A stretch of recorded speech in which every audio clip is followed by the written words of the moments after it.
ఓం Sairam. Hello అండి, అందరికీ నమస్కారం. ఈరోజు సాయిబాబా మన కోసం ఎందుకు అవతరించారు అనే విషయాన్ని చూద్దాం. భగవద్గీత 4వ అధ్యాయంలో శ్రీకృష్ణుడు చెప్పినట్లు, ధర్మం నశించినప్పుడు, అధర్మం వృద్ధి పొందినప్పుడు నేను అక్కడ అవతరిస్తాను. ఇదే భగవంతుని కర్తవ్యం. ఆ భగవంతుడి ప్రతినిధులైన యోగులు, సన్యాసులు అవసరం వచ్చినప్పుడల్లా అవతరించి ఆ కర్తవ్యాన్ని నిర్వర్తిస్తారు. ప్రజల హక్కులను అపహరించినప్పుడు, గురువులను గౌరవించక అవమానించినప్పుడు, ప్రజలు నిషిద్ధ ఆహారములు మరియు త్రాగుటకు అలవాటు పడినప్పుడు, మతము పేరుతో కాని పనులు చేయనప్పుడు, ప్రజలు తమలో తామే గొడవ పడినప్పుడు, ధనమే జీవిత పరమార్థంగా భావించి మోక్ష మార్గాన్ని మరచినప్పుడు, యోగీశ్వరులు ఉద్భవించి వారి మాటలతో, ప్రవచనాలతో ప్రజలను చక్కటి మార్గంలో పెట్టి చక్కదిద్దుతారు. వాళ్ళు దీపస్తంభాల్లాగా సహాయపడి మనకి సన్మార్గాన్ని, సత్ప్రవర్తనాన్ని నిర్దేశిస్తారు.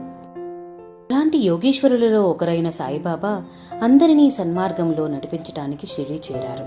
ఇంత పవిత్ర హృదయుడైన బాబా గురించి తెలుసుకుందాం. సాయిబాబా వల్లే షిరిడీ ప్రసిద్ధి చెందింది. ఆయన శాంత స్వరూపులు. ఆయన కష్టమైన సంసార జీవితాన్ని దాటి జయించారు. ఆయన జ్ఞానమూర్తులు. వైష్ణవ భక్తులకు ఇల్లు వంటివారు. భూలోకంలో కానీ స్వర్గలోకంలో కానీ గల వస్తువుల మీద మోజు లేనివారు. ఆయన మనసు అద్దంలాగా స్వచ్ఛమైనది. ఆయన మాటల్లో అమృతం ప్రవహించేదట. ఆయనకి గొప్పవాళ్ళు, పేదవాళ్ళు అందరూ సమానమే. ఎవరైనా తనని అవమానించినా అసలు పట్టించుకునేవారు కాదంట. ప్రపంచమంతా మెలుగుగా ఉన్నప్పుడు ఆయన యోగనిద్రలో ఉండేవారట. ప్రపంచమంతా నిద్రపోతున్నప్పుడు ఆయన మెలకుగా ఉండేవారట. ఆవు తన దూడని ఎలా ప్రేమిస్తాదో అందరికీ తెలుసు. తల్లి ప్రేమకు సరిపోల్చదగినది ఈ ప్రపంచంలో ఏమీ లేదండి. అలాగే సద్గురు కూడా ఈ ప్రేమని తన శిష్యుల దగ్గర చూపించేవారట. కూర్చున్న చోటు నుండే ప్రపంచంలో జరిగే అన్ని సంగతులు తనకు తెలిసేవట.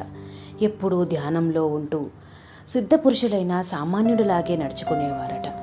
వారితో సంభాషణ చేస్తే అందరికీ పాపాలు తొలగిపోయేవట. ఆయన విభూది ప్రసాదం అందరినీ పావనం చేస్తూ ఉండేదట. వారిని దర్శించిన వెంటనే భక్తుల మనస్సులు శాంతి పొందేవట. ఆయన నివసించిన వలన షిరిడీ మహాపుణ్యక్షేత్రమైంది. ఆయన అడుగుపెట్టిన వలన షిరిడీలో ఉన్న గడ్డి, రాయి కూడా పవిత్రమైంది.